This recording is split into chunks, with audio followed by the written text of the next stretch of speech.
really appreciate that introduction. And I'm really excited to be here. So my name is Amy Tremayne. I am the productivity coach for KW Sac Metro, as well as KW Cap Valley. Those are two market centers in the Sacramento area. And I also have a real estate team. I've been in business since 2014, and I'm super passionate about helping sellers keep as much of their equity in their pocket as possible. And I'm also super passionate about building big businesses with other agents and helping them build big businesses that fuel their life, right? Because that's why we got into this business. So I'm really excited about this class as well, and grateful that you all have me here. For all the people in person, you do have a Win with Sellers packet that I created. I'm sorry, bold people, I don't have that for you, or sorry, bold people, Zoom people. No, I'm sorry. They can get it on KW Connect. So yeah, it's on KW Connect.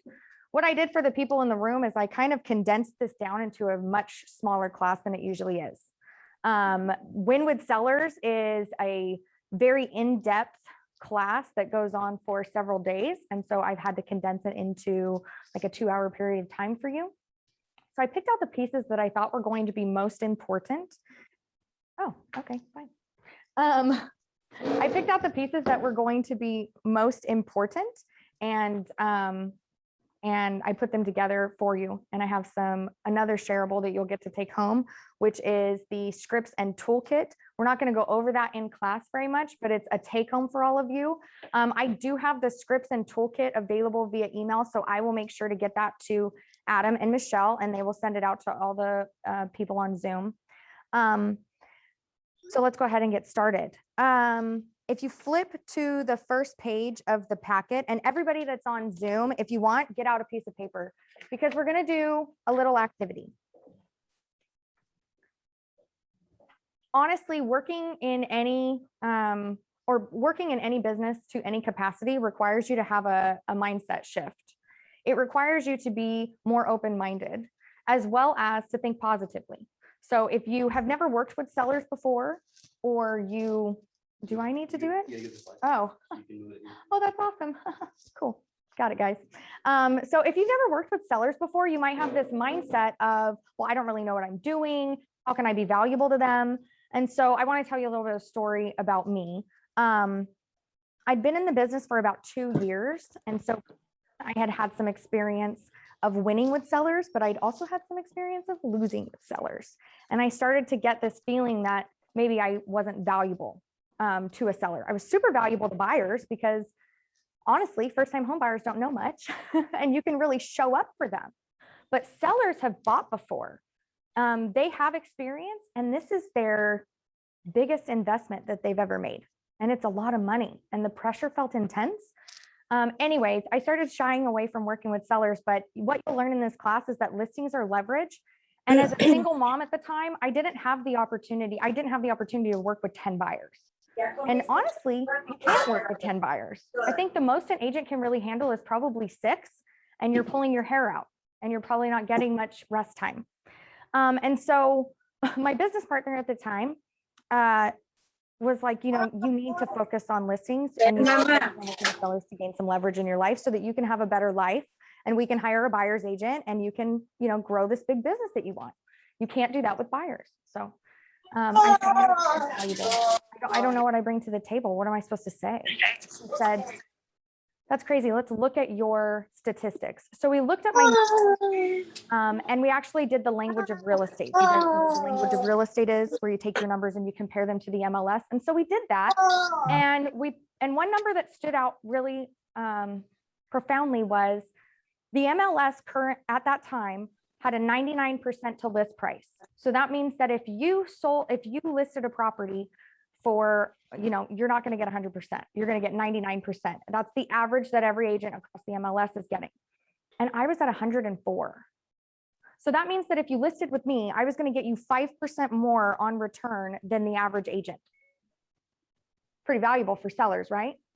But because I didn't know where I stood, truly didn't.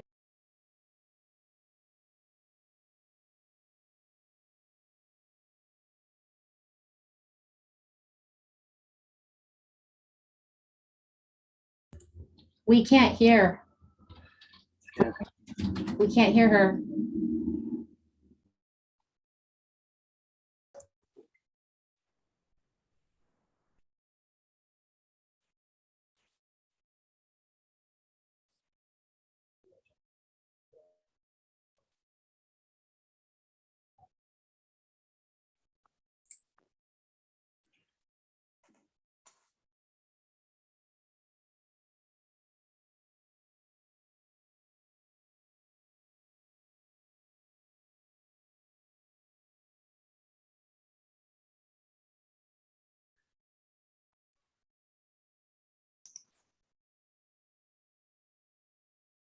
Five appointments booked, and a solid follow-up plan for the rest. In fact, you have already done your homework for each seller and know what price you'll recommend. All of your appointments go well, you sign all except one, and that's because you didn't feel it would be a great match, so you referred them to another agent. 4 new clients in a week is a big win that boosts your motivation. Your motivation is even higher as you attend 2 closings that afternoon, and that feeling of motivation and success propels you through your day. What a lovely image, right? Now, the people in the room have a few questions, but the people on Zoom, I'd like you to get out a piece of paper and I'd like you to write down the answers to the following questions. What do you enjoy most about working with sellers?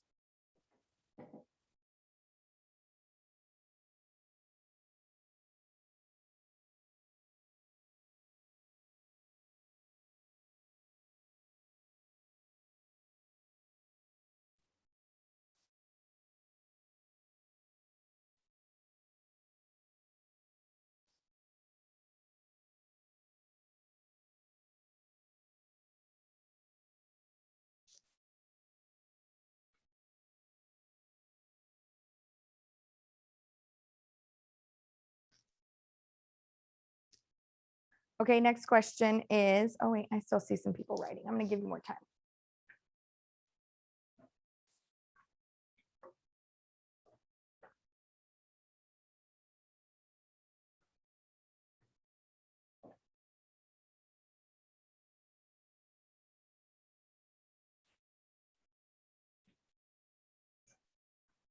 Okay, the next question is, what are some challenges of working with sellers?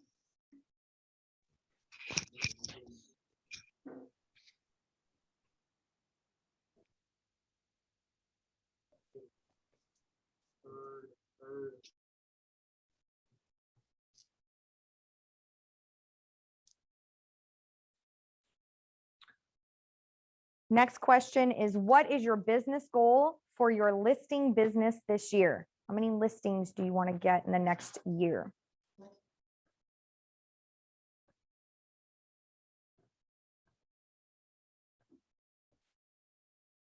And the final question is, how will you know that you've achieved your goal?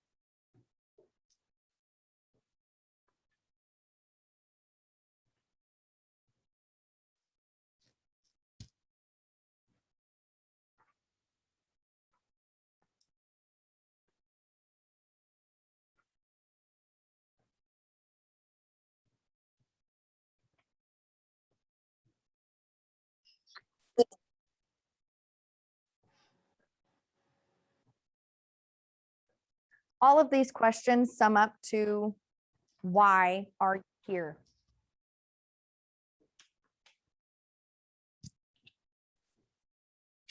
So if you got all your answers, I'd love for you to turn to your partner and share, why are you here?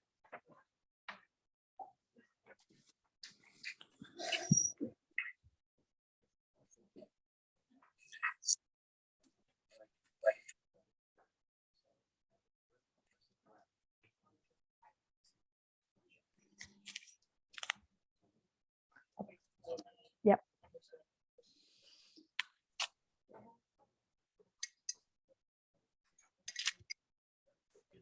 You guys on Zoom can be putting things in the chat box here. Oh, please. yes, I'm so sorry. Yeah, put If it you in the are on chat Zoom, box. please put it in the chat. Why are you here? Share with us. We'd love to see it. Let me open up the chat so I can see what people are saying.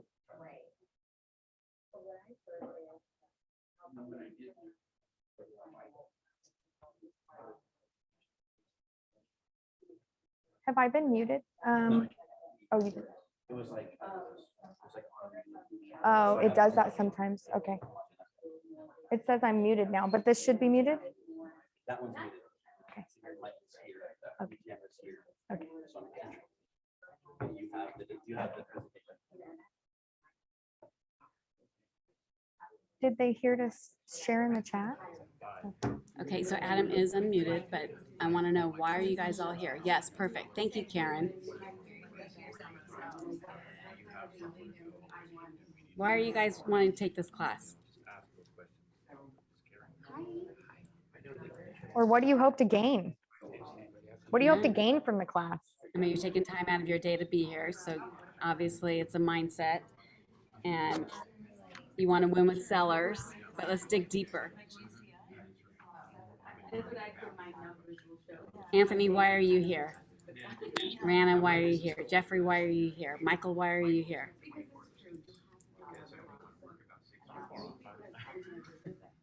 Patrick, why are you here? Awesome. Thank you, Renee.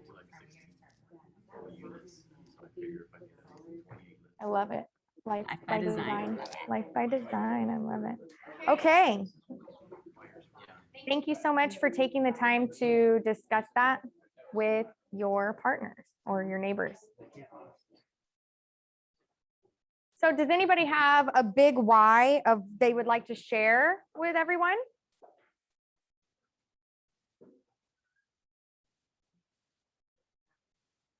Everybody's shy?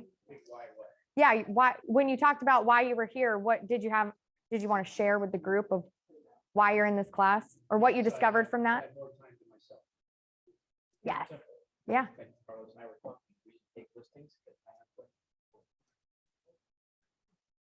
I love that. And if I meet my goals for the month, that's me. I wouldn't recommend it to other people. I actually love your plan. What are you going to do with your time off? I spend it up in the mountains or the ocean. And what do you do at the ocean or in the mountains? Take pictures. So you're a photographer. I enjoy it. I love that. My assistant's head perked up because she's a photographer too. Yeah, that's amazing. So you want more time to, Always done it. My whole goal was to take time off. I love that. But That's a life by design, don't you think? That's a life that you're designing and you're working to design your life. Your life isn't designed around your work. He says it's worked so far. That's awesome. Thank you so much for sharing. But it's difficult for people to wrap their head around.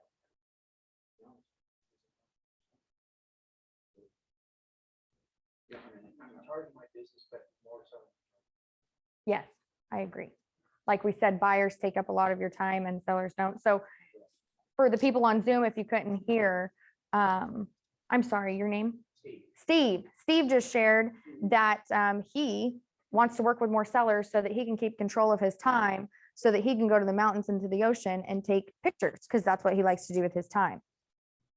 And that's a life by design by any definition, right? Anybody else have anything they'd like to share? Okay. Thank you so much. Also on Zoom, we had, just to share a little bit, people on Zoom said that they, to help people and build a successful and profitable business, more listings so I can have more freedom with my time, life by design, build better confidence and the ability to be full service for sellers, taking this class to get more time back with listings. I'm in control. Oh, Adam put that through, that was you. So we're all kind of on the same page that basically listings equal leverage. Leverage gives us our time back, right? It also helps us build bigger businesses. And the bigger you can build your business, the bigger that you can build your life. But honestly, I paused there because I wanted to build a big life for myself until I started building a business that gave other people the opportunity. And that's one thing that has changed for me of why I want to work with more sellers, is because it gives me the leverage and the opportunity and the income so that I can hire great people like Melinda, my assistant. I get to provide her with an opportunity. I get to provide her with, an income that makes her happy, and that makes me happy. And so when you work primarily with buyers, you can't get that big. You've got to add sellers into your repertoire, and you've got to work with them. Also, hint, hint, the more sellers you work with, the more buyers you're going to get. The more buyers you get, the bigger the team you can build. And that team is not just leverage for you to go take more pictures, but it's passive income and it's residual income over the long term. Do you know people build teams and then sell them as a business and then retire off of that? There's actually a real estate team that is going public. They're going to be traded. You could trade their stock on the stock market. Wow. Right? Do you think that they are focused on buyers? No, they're focused on listings hardcore, and they take it really seriously. So I'm going to talk a little bit. If you go to page 9, let me move this out of my way.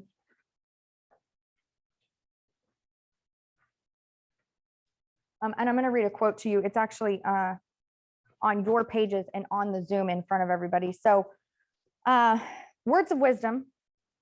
When you interview the very top people and ask them what their biggest challenge is, invariably they will tell you that it is mindset. Keeping it strong, focused, and positive amid the many challenges they encounter every day on their way to the top and staying there, the vast majority say this is their top issue. It's not leads, it's your mindset, right? And then for my people that have their booklets, it says agents who succeed at a high level with sellers are persistent, dedicated, and consistent in their business. And I know this to be true. We all know this to be true. The more consistent you are with your habits in this business, the bigger your business will grow. And it really is consistency over time versus, let's say this, even the least skilled, consistent over time can build a big business. We've seen this. We've all worked with those agents, right? So it's really about changing your mindset around and gaining just a little bit more discipline with your consistency so that you can build that freedom. And it's such a juxtaposition in our brain to think, okay, if I'm more consistent, meaning more disciplined, meaning more restricted, how does that give me more freedom? It doesn't register right away, but it truly does. Because if you can take 2 hours out of your day to lead generate for sellers, you will have more listings, which then brings you more income and more time because you can replace your buyer income with your listings. Does that make sense? Right? So a little bit of discipline consistently over time goes a long way to provide us with our freedom. So you'll see on this list, there's top 9 things that listing agents commonly excel in the following areas. So if you want to be a top listing agent, you've got to do the following. You need to prioritize and manage your leads. For those that are in Zoom, we will get this out to you, but please write these. You prioritize and manage your leads. You need to know your sellers. That means having deeper connections with the people you do business with. You need to be a decision facilitator. So you need to be able to help people make decisions. Another way that I like to say this is to be solution oriented. When you are searching for the solution for your clients, or when you focus on the solution, not the problem, you can help them make better decisions. And you can help them make decisions that they might be standing in their own way about, right? Master scripts. Scripts are so important. We use them every day. We've been taught scripts since the time we were little. Hi, hello, how are you? Good to see you. Those are all scripts that we've learned how to use. So you've got to master your listing scripts. That includes objection handlers, your listing presentation. Number 5, hiring a coach for accountability. I didn't put that in there, guys. They wrote it themselves. And I am a coach, so I believe it 100%. I have a coach. I have 2 coaches. I have a business partner that mentors me and that is my coach, but we're in business together. So then I have a separate coach that I go to with decisions that we make to coach me on decisions I make with my coach. Does that make sense? With my mentor, right? I've got checks and balances system in place for myself. You got to know your numbers. That's where I failed. I didn't know my numbers. I wasn't paying attention to the success that I was having. I was worried about the few failures that I had, and I wasn't tracking my numbers to see where I was winning and see where I could improve. And that's really a good place to start. You need to use your time efficiently and effectively. Really, what are you doing with your day? We're going to go over an exercise in here. What are you doing with your day? Are you being real about how much you're actually working on lead generation? Because honestly, that's the business we're in. And you can never have too many leads. Most of the time when agents have an income problem, it's because they have a lead problem and they just need to get more leads. You've got to leverage technology. So the top listing agents are leveraging technology. That means they're using a CRM, they're using smart plans.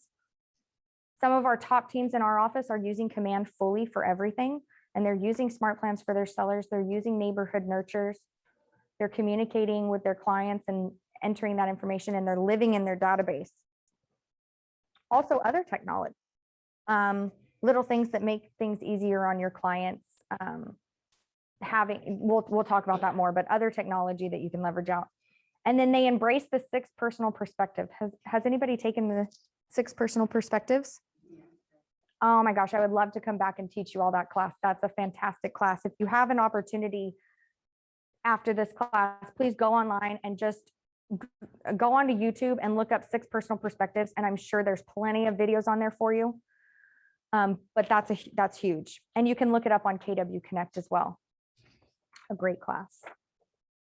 Okay, so if you turn to what says page 10 in your workbook, another part of mindset is understanding that those who excel with sellers take the time to learn proven models. We don't need to reinvent the wheel, and we don't need to start from the beginning. Keller Williams has already created the wheel and perfected the wheel over the course of the last 30 years. I think they started in like 84. So they've been working on it this long. It's okay for us to just trust them and implement exactly what they've told us to do. In fact, I believe in their systems and models so much that sometimes I've implemented something just because it told me to. And I'm like, well, I don't really know how this is going to work. And it just works, right? I don't have to know how it works. They know how it works. I just need to make sure that I implement it properly, right? Okay, so the graphic on your paper and the graphic on the screen are 2 examples of business models. And the stable business model, you can see it is on a stable foundation because it has models in place. Does anybody know what they mean when they say models? Okay, so let's talk about that. A business model is a proven business strategy. So it's basically the layout of a business. It's your business plan in place that's already been proven beforehand. So it's been modeled out. The model has been done over and over and over again. And we know that this is a successful way to run your business. So an example of a model would be like the lead generation model, where you see leads come in, then we turn them into contacts, then we turn them into, the leads come into the system, we turn them into a contact, we start cultivating them. As you cultivate that relationship with them, you're going to connect. And once you connect, you can make an appointment. Once you make that appointment, then you can move on to getting into contract. That's the example of a model. So it's just showing you the way the business flows. So we already have really stable models that we've put in place, that many agents have put in place, and they've run their business on it. And so those models we want to follow. And then once you know the model, once you've put it in place in your business and you're like, okay, I know exactly how a lead comes in. I know exactly how I'm going to get them on the phone. I know exactly how I'm going to label them as a contact and get them into my system to accept more information. And then I'm going to connect. And I know exactly how I'm going to connect with them over the next 12 months. And I know that if I connect with them this many times over the next 12 months, I'm going to get this amount of business. We have that available. Until you've got that down and that model is in place and it's working, that's when you can start getting creative. That's when you can put your spin on, right? Have you ever come in to, or have you ever worked somewhere and somebody new starts and they come in and they say, you guys should do this. And you know what? You guys should change all of this, right? And you know, I'm looking at it and this is wrong too. You guys have just been running this thing wrong this whole time. Have you ever experienced that? Or have you ever been that person? I've been that person, very young, and very like, I know what I'm doing. And I've gone in and I'm like, well, I would do this differently. Well, that's very interesting because I didn't know the model. I was trying to be creative, but I hadn't even learned the model for which the business ran. Does this make sense? Putting it together? Okay, cool. So you can see an unstable business starts on creativity. We don't need to get creative just yet. You guys just need to learn the model of how you're going to run your business with sellers. Hi, welcome in. You just need to learn how to run the model that's already going, and then you can add your creative touch, right? So one thing that what I'm talking about mindset is people think they know what's best. I thought I knew what was best. When I first started, I'm like, no, I know how I'm going to run this. I know how it's going to go.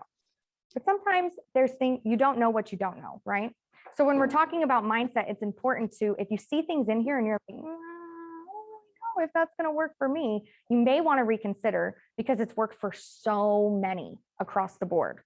So that's my spiel on that.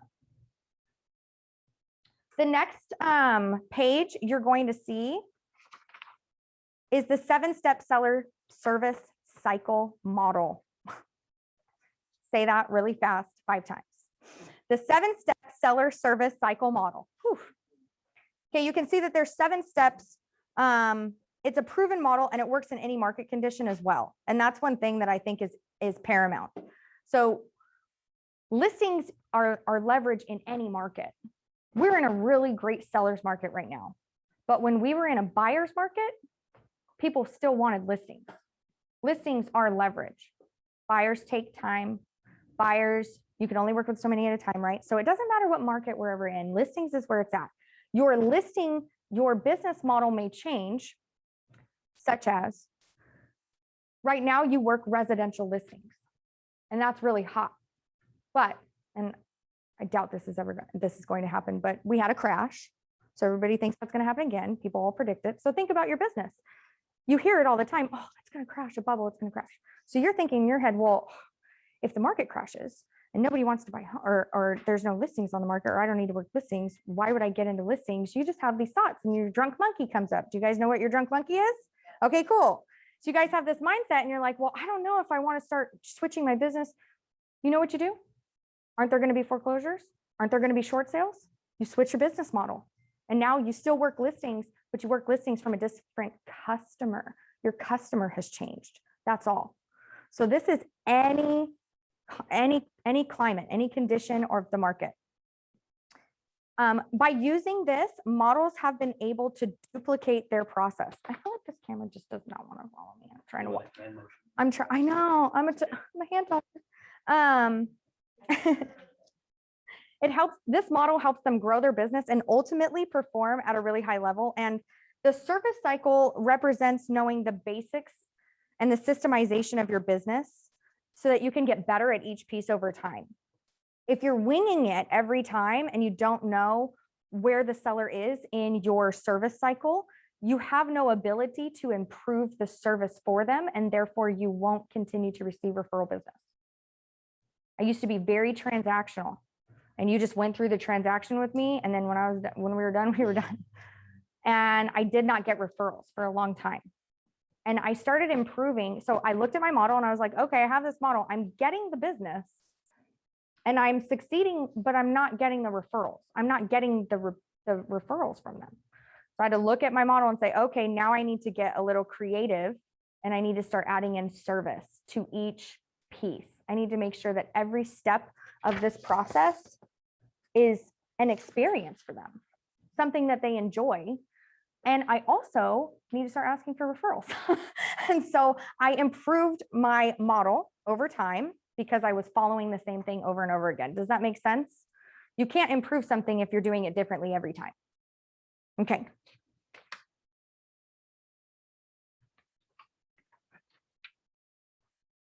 Okay, so the very next page in your packet, and it's not on the Zoom, sorry, but I'll go through it. So We saw the 7-step seller service model. They need a new name. We saw that, and on the very next page, it gives us some definitions. So number 1 is lead conversion. This is where you capture, connect, close, and cultivate sellers. This is open houses and you connect with someone and you get their phone number and you get their email and you put them into your command and you start sending and you start talking to them. You follow up with them. This is your follow-up plan. This is your smart plans in command that are geared towards sellers. They're all in there. They're all in there. The library, I just go in and type in whatever I want. Convert sellers, working with sellers, seller education plan, like whatever I'm looking for, someone has already done it. That's why I say, don't reinvent the wheel. Go in and find what they do. And then I just go in and put all my information and make sure it's relevant to the area and do that. So when we're talking about lead conversion, it's really about being fast. It's about gathering information from the seller. So pre-qualifying them, making sure that you're asking them a lot of questions about what they're looking to do with their home. A lot of asking, not a lot of telling, a lot of asking questions. You want to gather as much information as possible from them. You want to make sure that they're ready and willing to sell. And then this is also the portion where you're going to want to set the appointment. I always go in for the appointment when someone first talks to me. Immediately we need to meet whenever anybody talks to me about real estate, because appointments are where I can bond. That's where I can build rapport. Wherever I'm meeting them at is not the appointment space. The appointment space where I can show up as a true professional is at my office or at their home, where I can sit with them privately and give them my one-on-one attention. The open house is not the space, right? So setting the appointment is important. Number 2 is a pre-listing. Pre-listing is huge. I actually think that the pre-listing portion of your business can set you up for really knockout listing appointments, because it gives them a lot of third-party information up front that they can read on their own, and people learn differently and people don't like to be told. And when you go into a listing appointment, you don't know them, even if you know them, to be honest, even if you know them, they're looking at you like a salesman who's getting a commission off of their equity. Oh, I can see, this is why I can't, oh my, I keep tapping it. I keep tapping it. Okay, so if you think from their position, when you come in and talk to them and you tell them, well, we're going to need to list your house lower than market value because we need to try to get multiple offers. And if the house is listed too high, well, within 2 weeks, we're most likely going to need to do a price reduction, and you're preparing them for all this. And they're looking at you like, you're talking about my equity, like you're just throwing it around, right? So if you can get them information ahead of time that seems from third party. So I use a system called Cloud CMA. I'm actually you guys can toss this around. This is my pre-listing packet. It's also my listing presentation, but so it's a third party. It's a separate information. They're reading it. Did you know that when you read in your own voice? So whatever you read, you retain, and you actually believe more because you're hearing it in your own voice, not somebody else's. So I don't like to tell my sellers a lot. I like them to come to conclusions on their own. And the way that I help them do that is I send them a great pre-listing packet that talks to them about price reductions ahead of time. It talks to them about what their home should look like when they put it on the market. I have a question for you. Yeah. Do you send this as part of the pre-listing, or do you bring this when you actually bring that? I actually send it as a pre-listing and I bring it. Yep. Because one, some people won't look at my pre-listing stuff. And two, I always like to leave something behind for them. Always. And that's just chock full of information for them. It also has a list on there that says, and I can get everybody the pre-listing packet too, but it also says on there why you need me. And it preps me. And so sometimes when I get there, I'm like, so did you guys have time to look at the pre-listing packet? And they're like, yeah. And I'm like, oh, okay, great. So did you look at the comps? Where do you guys think you want to sell your home for? And they tell me, and if it's in line with me, I'm like, oh, okay, great. Well, are we ready to sign the agreement? And they're like, yeah, let's move forward, right? Sometimes I don't even get commission questions. Once I go through my marketing and all that, it's just, yeah. So pre-listing is really important. The listing consultation. So number 3, at the appointment, you will ask questions and listen thoroughly to determine their wants and needs. I've actually gone into a listing appointment after someone that was really big. I'm not going to say their name, but they're really big. They sold like 500 homes a year, but their whole presentation was about how they sold 500 homes a year. And so I won because my listing presentation was like, so what are you guys looking to do? You know, how can I help you achieve what you want in this business? One little tip, the first thing I ask them is, why do you guys want to sell? We could just retain this and you guys can turn it into a rental and I can show you how to use equity out of that to get into your next home. And I would rather you make money over the long term on passive income. Have you thought about your retirement? You start talking like that to people and it completely disarms them. I am no longer a salesperson trying to sell their home. I'm now a consultant. I'm consulting them on their ability to make a bunch of money. And I tell them, I'll do I have a property management. I already have rentals. I can help you with this. And then they're like, okay, Amy's on my side. She's not looking to get a paycheck. Because honestly, they're still going to buy a house. And then I could manage a property and right. And I can help people. Okay. Number 4 is about servicing and marketing. And so the goal is to sell quickly at a great price with the least possible amount of hassle. If you guys ever took Ignite, there's actually the value proposition class, and it talks about what sellers want. And if you break it down, sellers want you to sell their home in the price time in the timeline they want to for the most amount of money that they can get with the least amount of hassles. And if you can communicate that to them, then they will work with you. And that's literally all I say. People want to work with me because I sell their home in a quick time with the least amount of hassles. And it doesn't even have to be fancy. You can just say it like that. That's one thing that when they say don't use jargon or don't talk, you've got to talk to your audience where they're at. You got to meet them where they're at. Your audience is your seller. They don't know about all this stuff. They don't do this every day. So you have to just speak in very plain terms of what you're going to offer them. And then if you back that up on the end, or you can show evidence that you have backed it up before, they're going to bond with you better because you came to their level, right? You're talking to them where they're at. Number 5 is, back to this. Great service and communication is really going to help you bond with your clients. Like I said, talking to them where they're at, getting on their level. They're not in this business, they don't know all the jargon and stuff. So you need to communicate clearly with them. And then also it's really about making sure that they have the best experience as well. So ask them how they want to be treated. How do you like to be communicated with? How many times do you want to be updated per week? Now I have that built in. I'm like, I'm going to update you on Mondays and Fridays. I have it built in. And if you have it built in, they leave you alone through the rest of the week. And then they just expect your updates those days. Number 5, offers and negotiations. Sellers want you to help them through offers and negotiations, and they want to feel like you're on their side, that you have their best interest at heart. And honestly, you should. You're their fiduciary. And fiduciary means that you treat their money like it's your money. And you help them make the right decisions for them. And it's one of the most crucial services that you provide. So number 6 of the 7-step seller service cycle is bulletproof your deals. So contract to close. How do we bulletproof our deals? By tracking and monitoring every phase of the inspections, title, lending process. If your seller's calling you asking for an update, that's a problem. They shouldn't have to call you and ask you for an update. And you can leverage things like a transaction coordinator, and you can ask them to update your clients automatically. There's transaction coordination services that do that. Also, in Command, there's seller updates.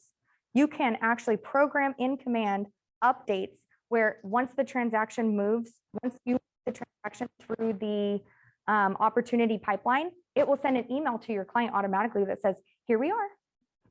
Now we're in the inspection phase of here's the inspectors that I recommend and all that. And then number 7, again, so pre-listing is really, really important to me. Number 7 has become more important to me than ever. And it's by you got to follow up. So you got to follow up after they close. Once they close with you, they're happy. If you helped them sell their home and they're happy, that's the best time for you to get more referrals from them, or ask them to give you reviews. Reviews are huge. I've had people tell me, well, I looked up your reviews, so I just know I want to work with you. I had a lady call me the other day because I sold a property on back of hers, and she's like, well, I've already stalked you and I feel like I already know you, so I just want you to come over and list my home. That's huge. And that's from reviews, right? And I don't even have that many. I think I have like 20 on Zillow, but they're all 5 stars. And so that's important. And it's in my listing presentation. It's in my pre-listing packet. Okay. All right, so real quick, I want to check with you guys on where you're at with this so far. So there is a page in the packet. It's page number 13. And so on your own time, you can go through this and see what are you currently doing that are part of the a way for you to grow, right? And a way for you to win with sellers. What are you currently doing? You can fill that out on your own time. And we're going to bump straight into lead conversion and get going. So you've got to know your numbers. Converting leads to appointments and converting appointments into listings are huge drivers for your economic success. And so you've got to know what your current numbers are. We're not going to go deep into that activity, but I would like you to know that the numbers you need to know are how many people are you calling per day? How many contacts are you making? How many of those contacts are turning into appointments? How many of those appointments are turning into listings? And if you aren't making a lot of phone calls, well, there's your first problem. Start making more phone calls to sellers and talking about real estate with sellers, and then you'll fix that. And then you'll get more appointments, and then you get more contracts, right? If you're calling a lot of people and you're not getting the appointment, then you need to work on conversion and what you're saying to them. And are you asking for the business? I'll be honest with you. I know agents that call and don't know how to ask for the business because they just don't know how to close. So there's actually some scripts in there for you on how to close appointments. The next is if you've got leads and you're getting to or if you've got appointments and you're going to the appointments and you're not getting the contract, then you need to work on your listing presentation. Maybe you need to work on what kind of value you're bringing to the table. That's what I started working on when I started losing out. I started talking about, okay, what is the seller value? What do I need to show up as for the seller? Who do I need to be to the seller? What kind of questions do I need to ask? So if we turn to page,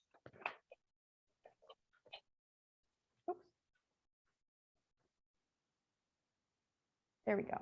Oh, let's go back to this. Okay, so for you guys, page 22, let me see if, and here we go. So not all leads are created equal. And so when I go out and get as many leads as you want, the more leads you have, the less problems you have in this business. So go out and get as many leads as you want, but you don't go on every listing appointment. Not every lead is going to be a qualified seller. And so you've got to have a qualification process as well. They need to be able, ready, and willing. And if they're able, ready, and willing to go into business with you in the next 0 to 14 days, then you're going to want to have a daily follow-up plan with them. And you're going to want to make sure that you get an appointment right away. I usually like to set my listing appointments within 24 hours. So if I talk to them, I got to be there within 24 hours. If not, it leaves room for them to go online and do some valuation thingy and some other agent calls them. And I really don't want to do that. It's good to be there first. Sometimes it's good to be the second agent, but usually it's good to be there first. Most sellers only meet with one agent. And that's, sorry, let me say this better. 75% of sellers only meet with one agent. What does that mean? That means that if you go on the appointment, you've got a 75% chance it's yours, even if you don't sign it that day. I don't sign all my listings the day of my appointment. I have a listing right now that I didn't get it signed that day and I left. And the next day she updated me on all that she was doing. And I was like, I got it. She just updated me on everything she's doing to the house that we talked about. Of course I got it. I didn't get it signed, but I got it, right? They're going to sign it when it's time to do it. So if able, ready, and willing to do business within the next 2 weeks, make sure that you're following up with them on a daily basis. Make sure that you're checking in, asking if they need any help with anything. Do they need vendors to get ready to go on the market? When are we going to meet to go over our plan to make sure that your home gets sold properly? B clients, or your next phase of clients, they're able and ready and willing to do business 15 to 60 days. My listing appointment is still in 24 hours. I want to meet with them within 24 hours. That's my goal. Does it always happen? No, of course not. But I want to meet with them within 24 hours because I don't care when they're listing. I don't care if they're listing a year out. I still want to meet them within 24 hours so that I can get that listing. Because if I get that listing signed, that's fine. You can list it a year out. I want to be the agent that does that. I'm looking at long-term business. I want to be in this business forever. So I just want you to be in my database and me sending you stuff and me being your agent, right? So it doesn't matter when you want to do business. But if they are not going to do business with you for 15 to 60 days, put them in your database, get them on a smart plan or something so that you can continue to reach out with them, get them on a neighborhood nurture for their property so that you can start receiving updates. This is automatic, guys. I'm not updating my sellers. Let me tell you what your home is, what's sold in the neighborhood. No, I can't do that. I've got way too much business going on. And it's powerful that I have that available. If you're not using Command for a database and sending properties through it, or even using the MLS to send automatic property updates to buyers, that is powerful. I've had a client tell me that they chose me over another agent because I sent them a property at 5 o'clock in the morning. And I was like, sure did. I was just up thinking about you guys and thought I'd send you a property. Like, what? How do they not know that? Like, you think I'm up at 5 a.m.? I got 2 kids. Oh my God. Okay, so if there's 15 to 60 days out, put them in your database, get them on a drip, follow up with them once a week, 2 to 3 days. If you do every 3 days, it's like once, 3 to 4 days, it's once a week. Uh-huh. Say they don't want to book for, they just want to watch the market in their area, but they are wanting to list their home in the next 3 months. Mm-hmm. You can put them on a drip system for their neighborhood so that they can watch what houses go for. Absolutely. It's called a neighborhood nurture. You could do it every 2 weeks, and that's what I would do. It's called a smart plan. It's in Command. It's in the Command library. It's a KW approved, so it was made by KW, so it's not like funky. Yeah, Adam. Yeah. Think about doing that for sellers, like, Yeah. but Send them property alerts in their neighborhood. It's powerful. When they. And they see your name. Around their house, the price of Yeah, or they see a house stall and they're like, oh gosh, I gotta sell right now. I gotta sell right now. Okay, so the question was, if you guys didn't hear, is you'd actually talked very, very good. You had good range. But the question was, you can put your sellers on a neighborhood nurture and send them automatic property alerts. Yes, you can. And what it's going to do is it's going to say, here's where your house is located. Here's your neighborhood. Here's what's sold in the last, and every 2 weeks. Here's what's sold in the last 2 weeks. And it's all branded to you. And you're like, with your little realtor photo. And they're like, wow, she's so on top of it. How does she do all this with her kids and everything? And I'm like, I know, just amazing. So when you do that for your clients, because I do as well, Uh-huh. what selection do you make? Bi-weekly. I do the bi-weekly neighborhood nurture. Okay. And so then so these people are ready to do business 61 days or more. So these are your nurtures. In here, they call them C leads. You put them in your database and you call them monthly. So maybe you do a monthly neighborhood nurture. I still like, nobody is mad at too much information. No one. So if I have buyers, I actually put them on saved searches in Command and on the MLS, because like, oh man, you got the property twice. Like, oh, so sorry, right? But if they never complain, but it's when I miss the property, then I'm like the worst. And they're like, we're going with someone else. They love attention. Okay. So at the bottom of this page, let me see if they give it to you on Zoom. Probably not. Okay, well, we'll get there, guys. Sorry, Zoom.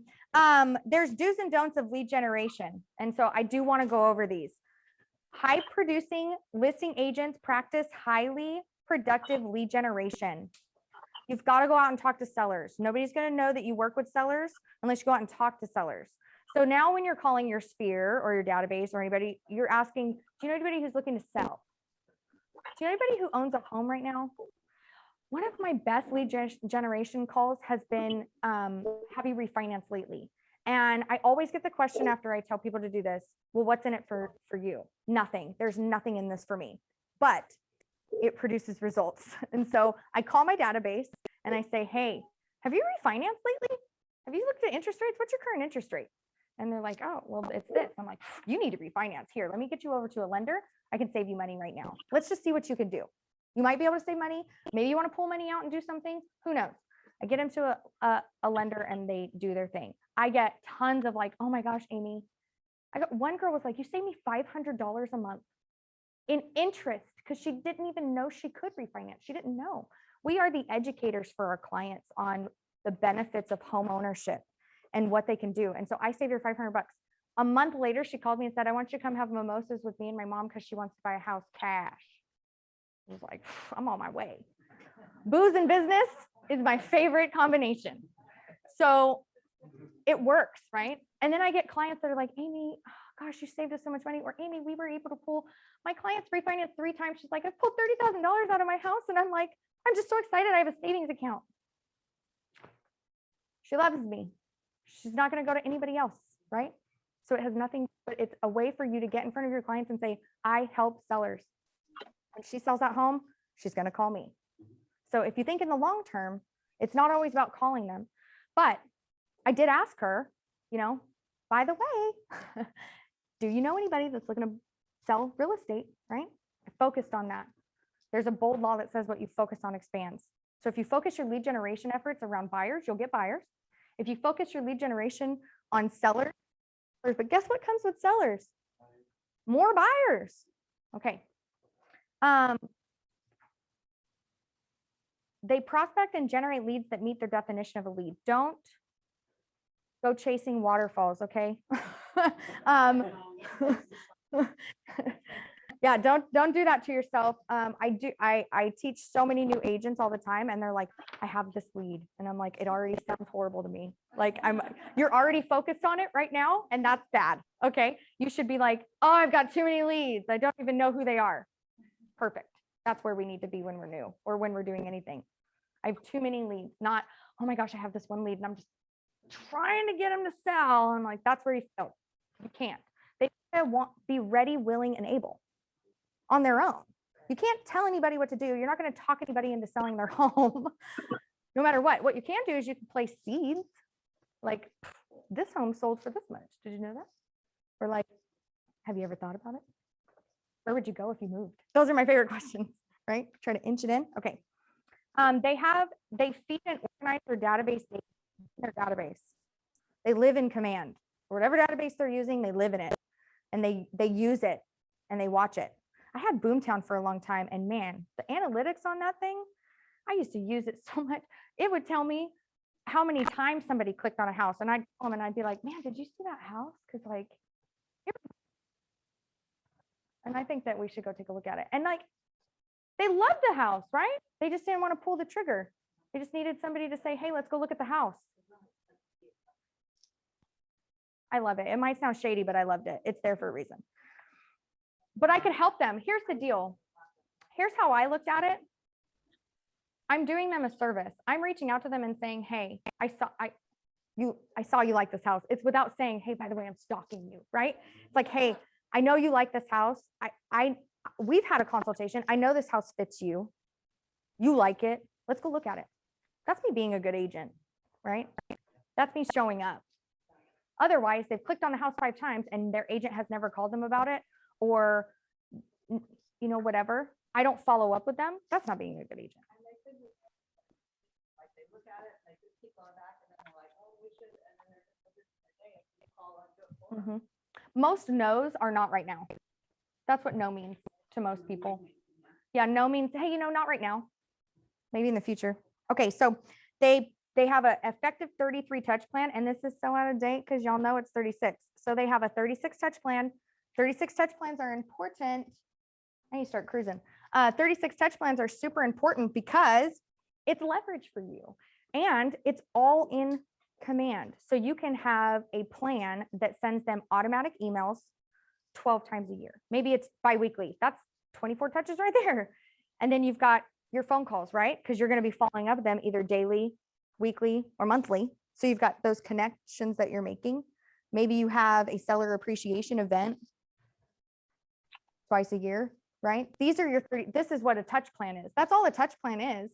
It's just making sure that you're staying in contact with them in a systematized way. Because when you get to like 1,000 leads in your thing, you're going to have a lot of business. You're not going to remember everybody. You're not going to remember. I'll tell you this much. I messed up. I went to Six Flags with my kids. That's the first mistake. No, I'm just kidding. We had a great time, but a seller reached out. I sold them the home. They reached out to me at Six Flags and asked me for a CMA. I did not follow my process, you guys.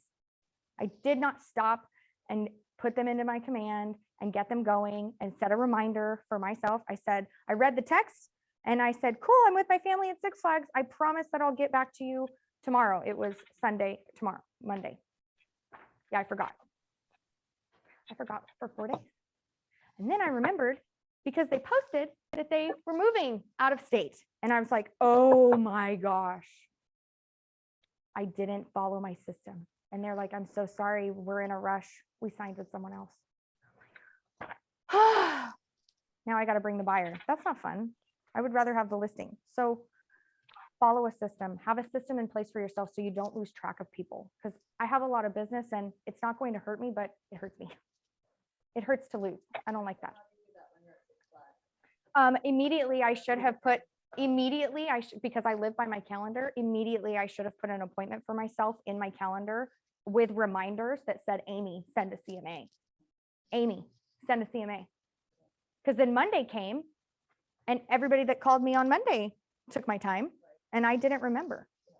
So you might have like 5 people to remember right now, but you know, I've got 4 listings and I've got other clients and I'm doing other business. You're going to get to a point. So keep the end in mind and know that you're going to get really busy from this activity and make sure you have a system in place for yourself.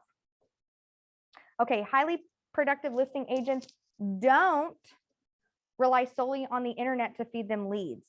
Internet leads are rough, y'all. I worked them for a long time. Getting seller leads off of the internet, super rough.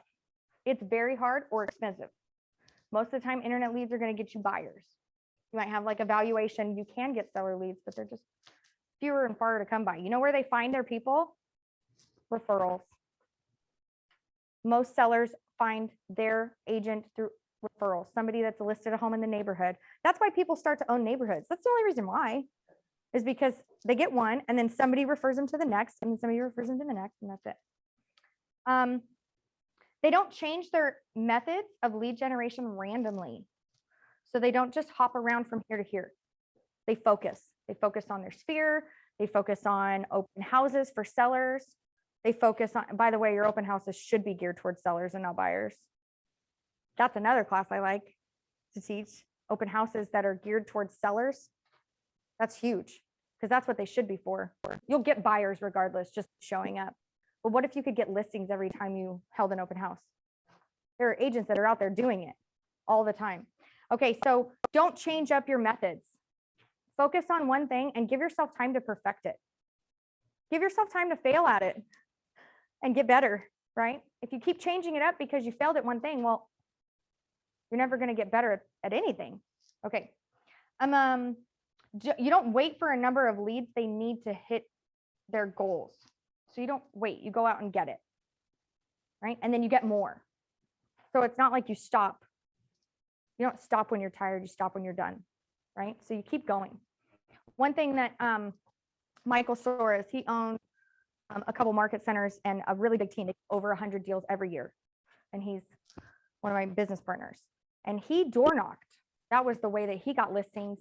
And he said, I had to hit 20 conversations a day. And if I didn't stop. Even if it was late, I still had to go. And if I missed it, I had to make it up the next day. So it's like, that's real accountability, right? That's real, man, he's got a big why. And they don't skip follow-up. Money's in the follow-up. The money is in the follow-up. I lost money recently, just this last week, because I did not follow up. I didn't have a follow-up plan in place with her. And that was my bad. I was too focused on my day, which is whatever. I could have had that listing though, right? Okay.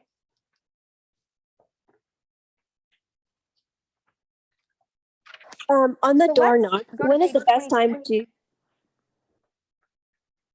I don't think this. Okay. Page 26 on your packet is a way, a technique for when you capture leads. So if you're busy, if you select specific times during the day that you will return phone calls, so like if you sorry, let me see this. If you receive a lead, you want to follow up with them at least 3 times before you get in contact with them, right? If you don't get in, sorry, I'm saying it wrong. If you get a lead and you don't get in contact with them the first time, you're going to want to follow up with them at least 3 times the rest of the day, right? So if you call someone and you don't get a hold of them, it's important for you to have times in place for you to follow up with them throughout the rest of the day. There's actually a thing on here called a 10 days of pain. For 10 straight days, email your lead, seek to capture information when they plan to sell, make an appointment, and give a referral. And they're saying that you need to call them 3 times a day in the first 3 days. I don't think there's anything wrong with that. The reason being is that people get busy. So I have actually sought information out from a company because I want to use their services, but when they called me, I was busy. So I didn't answer the phone call. And then I continued to be busy. They called me. Actually, I looked for information for a product and there was multiple companies that called me. Okay. Multiple companies called me. My phone blew up. So I didn't answer all of them. They called me 3 times a day for the first 3 days, 4 or 5 days. And then all of them stopped, but one. And on the 6th day, I answered the phone and I was like, hi, I'm free today. And they're like, oh, we're glad we caught you. You were looking for services and we provide those services. I was like, well, I'm glad you called me one more day because everybody else stopped yesterday. Right? So you're not bothering them. You're trying to get a hold of them. Lead conversion is the number one. This is what you really need to start with is if you're not reaching out to them enough, they're not going to get back with you. Somebody else is going to get in the way, right? If somebody's actively looking to sell their home and they're like, yeah, I want to sell my home. If you get a referral, say that an agent calls you and says, hey, I have a referral for you in Manteca. They're a seller. They're looking to sell their home in the next 2 weeks. And you call them and leave a message and then never follow up again, you're probably not going to get that. And that referral agent's probably not going to send that to you again. But if you call them, leave a message, send a text message.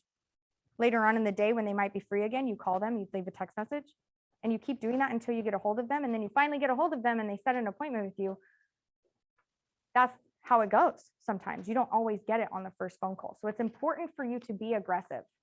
It's okay to be aggressive. Just keep that in mind. As soon as the seller does contact you, you want to immediately respond to them. Answer their phone call. Save their number in your phone. Make sure that you get in touch with them. And then you're going to want to have a follow-up plan after you talk with them. So say that you didn't get the appointment right away. Maybe they're like, yeah, we're just thinking about it. Well, then you need to have that's the page. Yeah, you guys are on it. It's page 26. So that's when you need to be sending them daily emails on selling their home and stuff like that, right? When you're trying to get a hold of them, you've got to hit them with a lot of information. There's actually, I don't know if it's the 8x8, maybe it is an 8x8 or it's a 5x5, but there's smart plans in there. You could probably even find a 10 days of pain smart plan that will automatically send them emails that say, hey, I'm trying to get a hold of you. Automatic text messages. Hey, my company's trying to get a hold of you. We want to talk to you about selling your home. You had put in an inquiry somewhere, and it doesn't matter where the inquiry came from, whether it's a referral or something else. You just say, hey, you put in an inquiry to sell your home and I'm trying to get a hold of you, right? To learn more about the 10 days of pain, you can actually go and visit kellerinc.com and they have a whole 10 days of pain program for you. So after you've gotten a hold of them, so you've gone through and you've got the lead, you've reached out to them a lot, or you haven't, maybe you got them on the first phone call and you finally get with them, that's when you need to start connecting. And that's when you're laying the foundation for your relationship together. And so your focus during this process is not to sell them, but to connect with them. And I'm a professional. My goal is to sell your home for the best price with the least amount of trouble to you. How can I do that for you? What does that look like for you, right? And we're going to start asking a lot of questions. If they're not forthcoming with your answer, then you can use this script that's right here on this page. And it says, I'm a professional and my goal is to sell your house for the best price quickly with the least amount of trouble to you. Like your doctor or any other professional, I have to ask questions to understand your situation well enough so that I can give you the best advice. Because you're going to ask a lot of questions. I kind of joke about it and I'm like, I'm going to ask you a lot of questions. It's going to be like 20, it's going to feel like a lot of questions. It's going to feel really interesting. You need to know what you want to do with your property and what you're looking to do so that I can best give you advice. Because if I don't ask the questions, I don't want to assume that we're on the same page. I want to truly be on the same page with what you want to do. Can you say that again? I find that with referrals, this happens a lot less. This 10 days of pain and this having to have these scripts. If you call your sphere and you are referred by somebody that they know that you know, there's a triangle of trust. I know Bob and Bob knows Jim, so now Jim knows me, right? And so you don't deal with this a lot. Most of the time, you just start, okay, let's set the listing appointment and let's go. And they're like, oh, I might not be ready, but it's never like, oh, I don't trust you. Internet leads though, all day long. Door knocking sometimes, and anywhere where it's just you have met them out there, it's going to take longer for you to convert them. It's going to take you following up over the next 10 days, 4 and 5 times, 6, you know what I mean? And then it's going to take you comforting them and letting them know, hey, I'm going to ask a lot of questions, but I'm just trying to help, right? So I really prefer working my sphere. That's where I like to be. Or open houses, because open houses, you get a chance to meet face to face and you connect a little bit more. And so they trust you. But if you get someone that's like, hey, I don't really know if I want to answer your questions. You know, I've had sellers, I'm like, what do you want to sell your home for? And they're like, that's your job. And then I remind them, no, that's your decision. I just help you facilitate it, right? And then it takes them down. And so there's ways for you to connect with people. Sometimes it's harder to connect with others. So there's some scripts in here for you to do that. Pitfalls, not asking questions because they don't want to answer them. Keep going. Keep asking the questions. Let them know that you need to know this information so that you can help them move forward. Not asking questions also gets you in situations where you go on a listing appointment for no reason. Because they've only owned the home for a year. And they definitely don't have the equity to pay the capital gains tax. Not asking questions helps you go on listing appointments where they don't even own the home. Yeah, you don't want to have to do that. Not asking questions about how much they owe on the property. You know, I made pitfalls early on in my career because I was just excited to get a lead. And I was like, oh my gosh, I have this lead, right? And then I go on this listing appointment, like, well, you know, we have a brother and he won't ever agree to the sale. Where's he live? Michigan. Oh my Lord Almighty, why am I here, right? I got a babysitter. Okay, so this just cost me money. Yes. So that's one thing that you got to look at when we were talking about A, B, and C. And I got to track, guys. I talk a lot. When A, B, and C buyers, you really do have to be serious about that. You're running a business. And if you want more time and freedom, you can't be going on listing appointments with people that are not motivated to sell their home. I like to ask, hey, what happens if you can't sell your home? There's actually a pre-listing questionnaire in that other booklet I gave you that you guys on Zoom will get to. And I asked them, you know, what happens if we don't sell your home? Why? Because I don't want people testing the market with my money. It costs me $500 or more to list a property. I get good marketing for every home and my time. Like the time I took to fill out the seller disclosures and describe my Avid. I hate it. That's a universal thing. All agents hate Avids, but I took all this time and now you just were testing the market and now you didn't get the number you want. So you don't want to sell the house. Ugh, like I really just don't want to do that. So we got to be on the same page. So you got to use that pre-listing questionnaire, use it, right? So if you turn to page 28, it talks about connecting. A really important thing is you need to know the golden rules and you got to treat others how you want to be treated. People's favorite subjects is themselves. That's why I like asking questions. Those who ask the questions control the conversation. And also people love to talk about themselves. If you ask them questions about what they want, and what they're looking for, you can connect with them better than ever. Way better than telling them what you're going to do to sell their home. Honestly, I start with the 3 deep needs analysis every single time. And I ask a ton of questions about what they want, what they're looking to do, what happens if they can't do it. What about this? What about this plan? Where are you going to go? Where are you going to live? All these things, right? So by the time I get to, okay, so do you think we're all done with the questions? Do you think we're on the same page? Okay, cool. Let's look at the comps. They're like, okay, yeah, whatever price. We trust your price. We trust your marketing. Oh, you charge 6%? Okay, cool. Because I'm on the same page with them. I've connected with them, whereas they may not have experienced that with another agent or anyone before. So there's 4 different classifications, and usually people have one of the 4 communication styles. There's assertive. That's me. Please don't come at me with a lot of stuff. Like, I already know what I want. I already know I'm going to pay a certain amount. I just want you to tell me the facts. How much is my home worth? What are you going to do to sell it? And how much do I owe you? Get me done in 10 minutes, please. Right? They're quick to move forward, quick to solve problems, and they have a clear sense of direction. Then we've got sociable people. They're socially confident, they're diplomatic, and they're very tactful. They're practiced at communication. They talk a lot. And they want to talk, and you got to let them talk.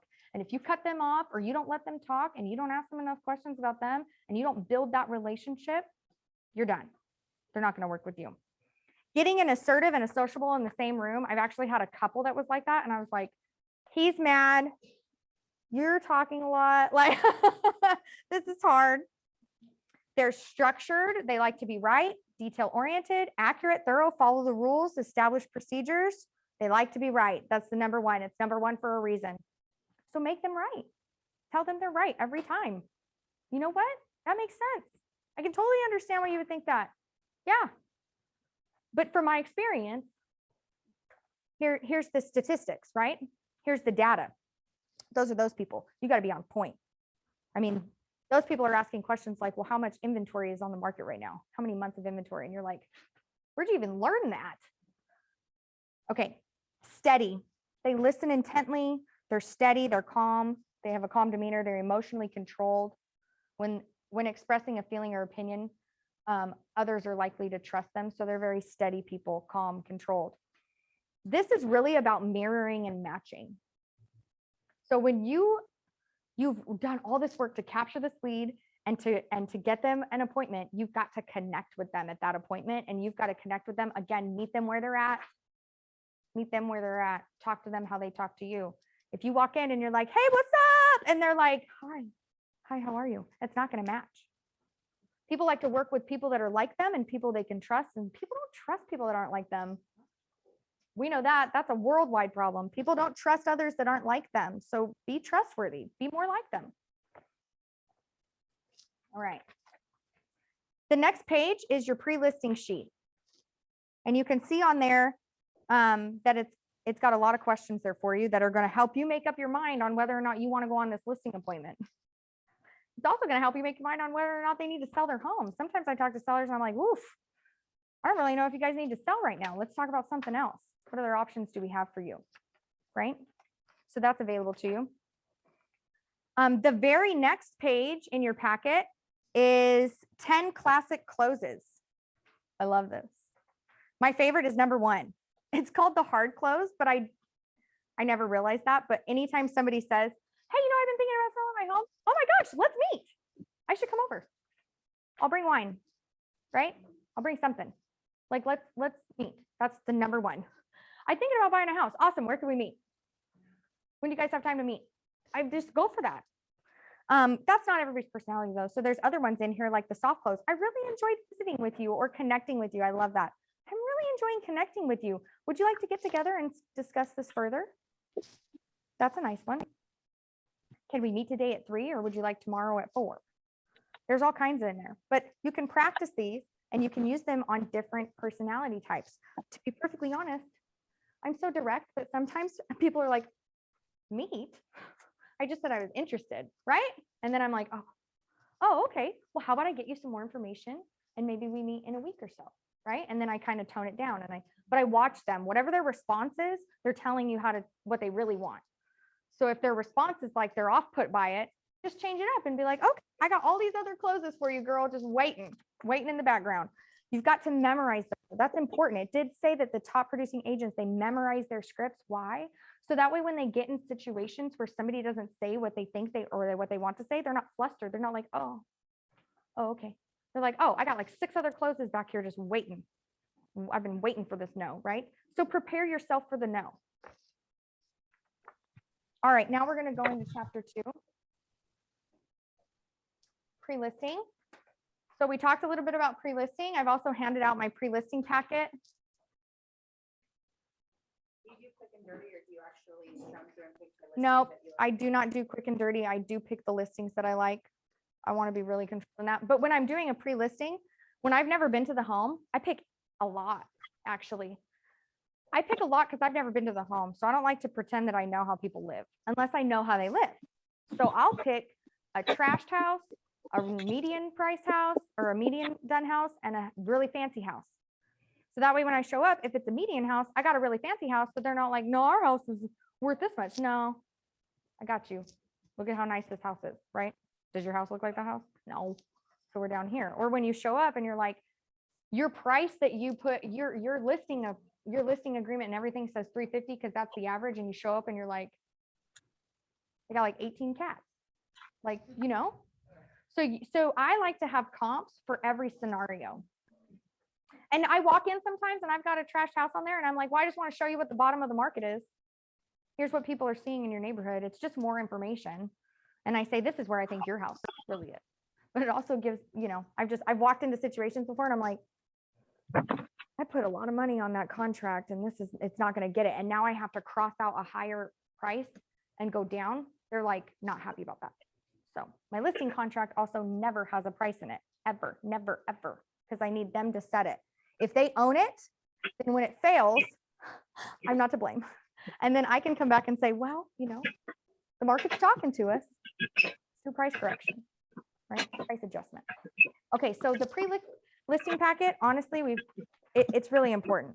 And I passed it all around to you guys, and I'll get it to you guys on Zoom.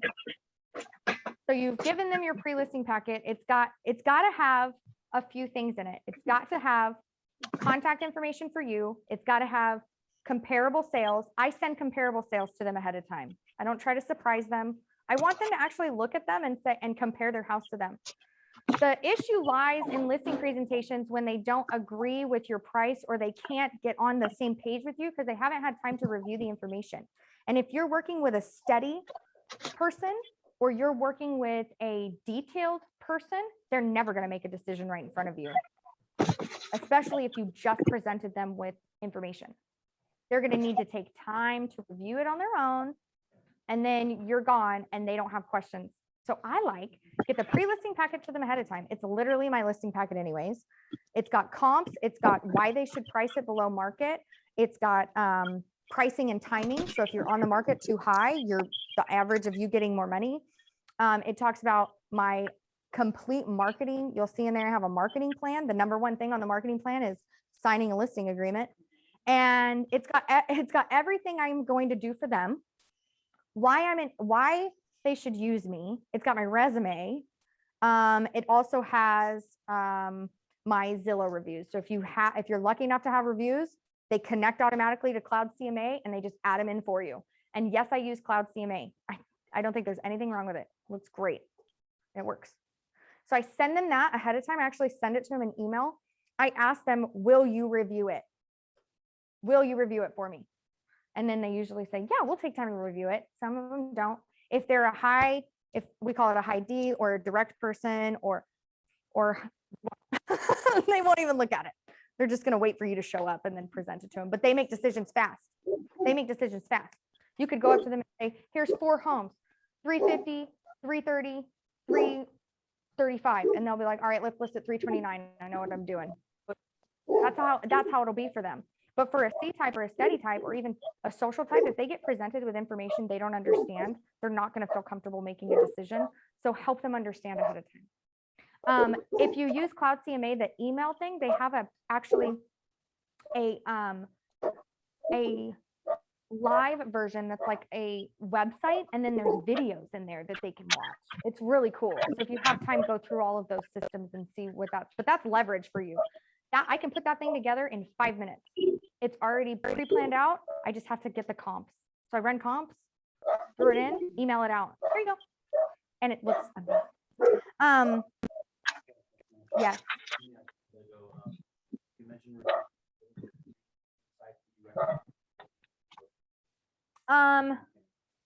Thank you, Karen. I love that. So, Zillow. The enemy. I ask for Zillow reviews. Why? Because it's a trusted source for consumers. So I got to jump on board. I ask for Zillow reviews. I also just opened a Google business page, so I can ask for Google reviews. Google reviews I control. Don't ever go to Yelp. Don't buy Yelp. And if there's somebody on here for Yelp, they can sue me, but they're the worst. They have a never-ending contract. It's bad. Just don't do it. If you have to pay for reviews, don't do it. That's what I would say. So Facebook, have a business page on Facebook, get reviews. Anybody can review on Facebook. My best friend was being really, really sweet when I started my business, and she thought that she'd give me a 5-star review. And she's like, Amy, she let me see over 1,000 houses. It's like so many houses. I'm like, stop. What are you doing? Now she has her real estate license, and I'm like, I'm doing the same thing to you, man. I'm doing the same thing to you. Teresa will show me every house on the market. She's got all the time in the world. Gosh. Anyway, so that's what I would say. I would say Zillow, Google Business, and get a Facebook page and use that as well. Because that's where people are going. You have to think, you have to market to where are the people showing up. Nobody's showing up to reviewme.com. They're just not.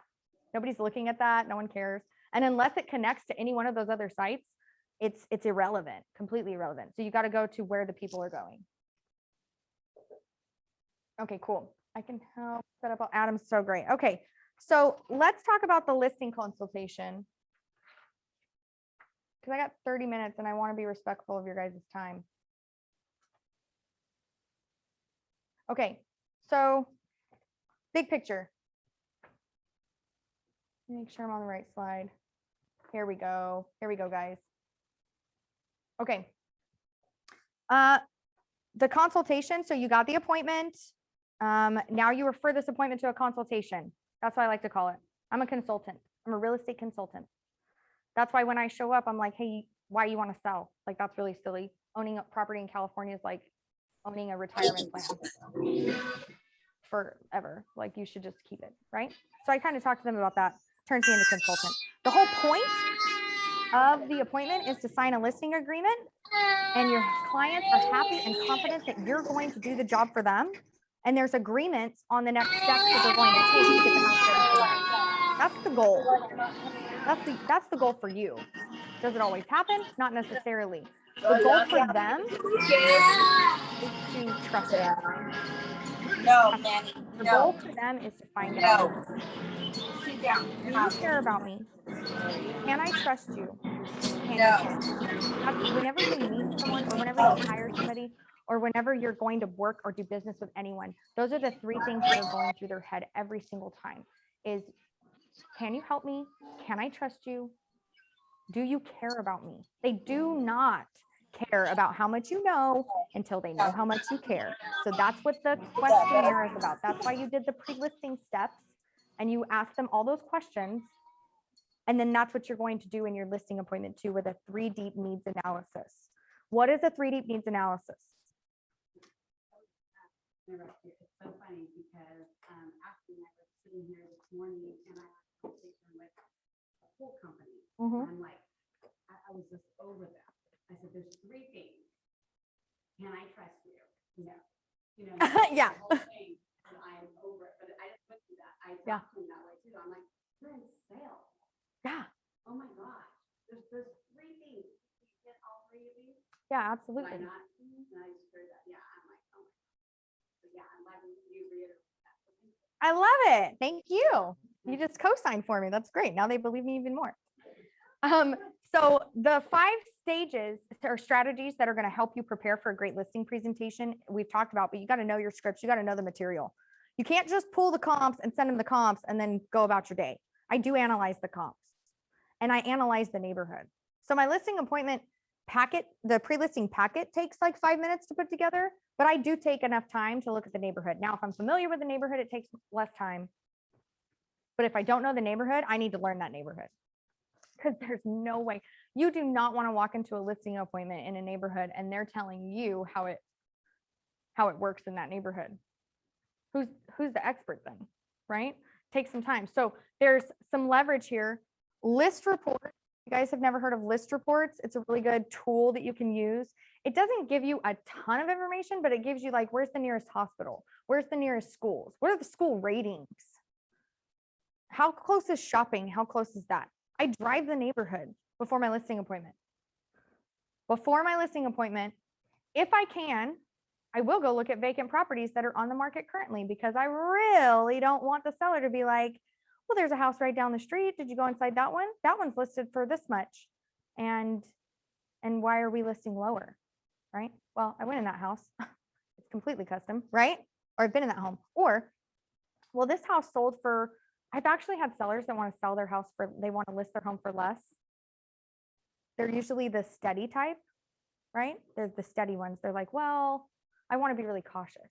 I'm like, hey, you don't have to list that low. Like, we could go up a little bit higher, but they were like, well, this house sold, so why are you saying that we can get more? And I'm like, well, I went in that house and the baseboards are trashed and the floors are trashed and it looks really great on pictures, but it's not. And that's why it's not selling. Or that's why it's not selling, right? If you've got a house that's on the market and it's overpriced, you can say, well, here's why this house is not selling. Here's why I think your home would sell for this price faster, right? So I do like to know about the neighborhood, especially if people are like kitschy neighborhoods, like, man, downtown, they're very prideful that they live downtown. They're very prideful of their neighborhood and their community. So you got to know a little bit about the community. That's why people own neighborhoods, because they become experts in the community. And then people are like, oh, you know where I shop? Okay, we're the same, right? Little things like that. You've got to understand the market.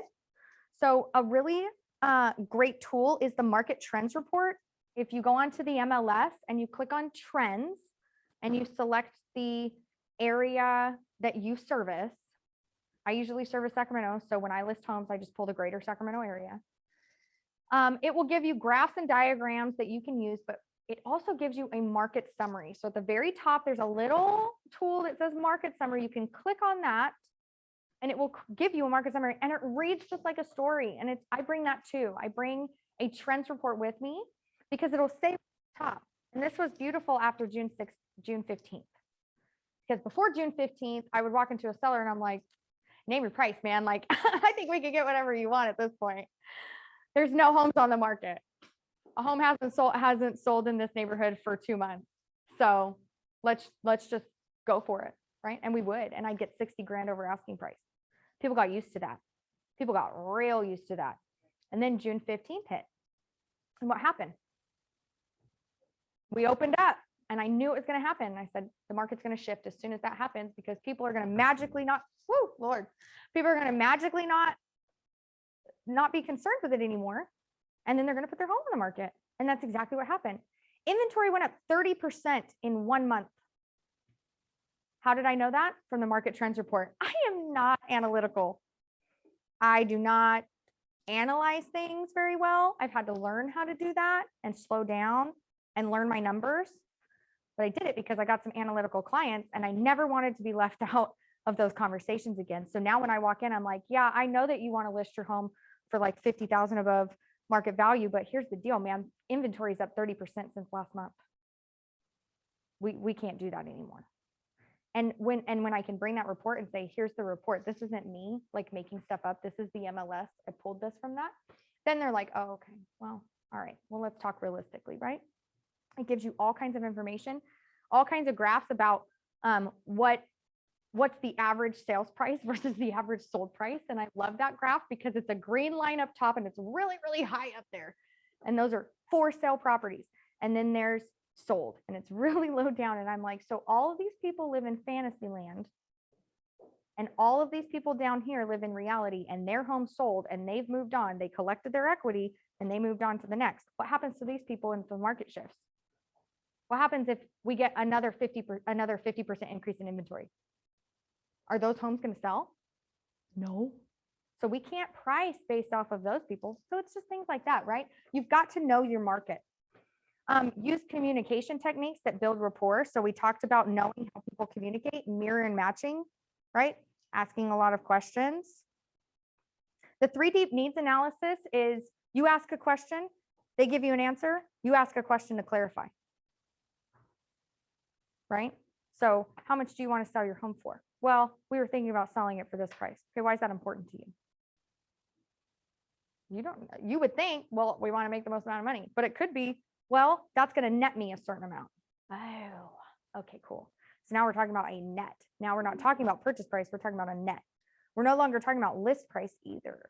We're talking about a net at the end of the day. So it's a different conversation. Okay, great. So you need to net that amount. Why is that important to you? Why do you need that amount? What are you going to do with that money when you get it? Did you notice that when you shared your reason why, I asked you follow-up questions? That was a 3 deep needs analysis. He said that he wanted more freedom of time. Does that give me any information whatsoever? No. We all do. Don't we all? But why? What does he really want to do? What's he going to do with that time? I could have gone even deeper and said, why is that important to you? What's that going to mean for your life? So I ask these questions for my sellers. If we sell your home and you're able to move into a new home, what's that going to mean for you and your family? When you touch on those, you connect at a deeper level, but you're also finding motivation. You want to be a consultant, not just an agent, and you want to build an appointment toolkit. There's actually, see here. There's actually an activity on page 58 that talks about building an appointment toolkit. And it's important for you to have certain things with you when you go, so that way you can be of assistance to them. And so not only is your listing appointment having the listing appointment, right? Having comps, having other things, having the paperwork there, you also want to be able to be prepared right away. So like, what if you had your Avid and you had TDS and SPQ right there for them so that you could go over it with them, right? At every appointment. That's a really good, and you can keep those. Those can just be like in your car. You can have sample TDS, SPQs, and Avids, right?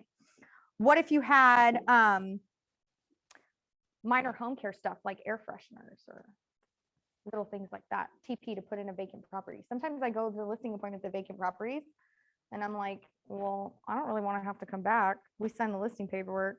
I brought my lockbox. I brought TP. I brought air fresheners. I'm gonna do my Avid now. Why don't you fill out the TDS and the SPQ? I'm done. How much time did I just save myself from not having to come back? I keep lock boxes in my car. I keep little keychains. So I have an appointment packet that saves me time and gives me leverage. So this isn't really, it is for them because it makes you look like you're prepared. So when I step out and they're like, well, all right, what are the next steps? Okay, let's sign the listing paperwork. We'll get that out of the way. You're going to fill these out. I'm going to go do my Avid. Do you have an extra key on you? Yeah. Okay, great. I'm going to put this key on this key ring. It's going to go in this lockbox. Here's the lockbox. Put it there for you. It's already in there. We're going to work out a showing schedule, all of that, right? It saves me from a ton of follow-up and a ton of having to come back to the property. And when you have these things, you go into the appointment prepared. So I always take with pre-listing packet. So I sent them the pre-listing and then I print it up and I take it bound just like that. I always take the listing agreement and I have it out there and I set it on the table so they can see it. Because I want them to be prepared that we're going to sign paperwork today. Like it's going to happen. And then I've also got my Avid and my TDS and my SPQ for them. And sometimes I'll leave it with them. Like I've left the TDS and the SPQ with them as homework. And I'm like, here you go, this homework. Here's another way that this helps me win with sellers is that I have an opportunity to explain the disclosures to them. The number one way that agents get hemmed up in court is because nobody explained to the seller the TDS or the SPQ. The seller fills it out wrong. The agent doesn't check it. Seller gets sued. First person they're going after is you. We're going to be having a class on that in October. Oh, I love that. Yeah, that's a huge class to go to. Another way that agents get hemmed up is the Avid. And the Avid. Not having it prepared ahead of time. Did you know that the TDS, the Avid, and the NHD are the 3 right of rescission documents? Meaning that you have a listing. You get into contract with a buyer. No contingencies, cash. So exciting. Oh my gosh. And then the very next day, you hand them your Avid. They now have 5 days inspection contingency. You just opened up your seller to lose that and for the buyer to ask for repairs when they couldn't before. So a way for you to win with sellers is keep them out of that situation, take the TDS, the SPQ, and your Avid and get them done day one, post them on the listing and say, all offers need to include the attached disclosures signed and accepted by the buyer. And no offer will be reviewed until they are. So that way, when I go and I do this as well, because it doesn't matter, even if they have an inspection contingency, say that they gave you a 5-day inspection contingency and you're the agent that didn't do their Avid, and on day 5, you hand them an Avid, they got 5 more days. And then they can use that as leverage. So take that leverage away from them. Take it away. Do it ahead of time. So an activity for you to do is what would be part of your toolkit? I want to ask you guys, when you think about, okay, I got a realtor toolkit that I'm going to keep in my car. What else could you have in there that would be helpful for your sellers? Smoke detectors, carbon monoxide detectors, the plugins. I got them, right? What else do you think would be helpful?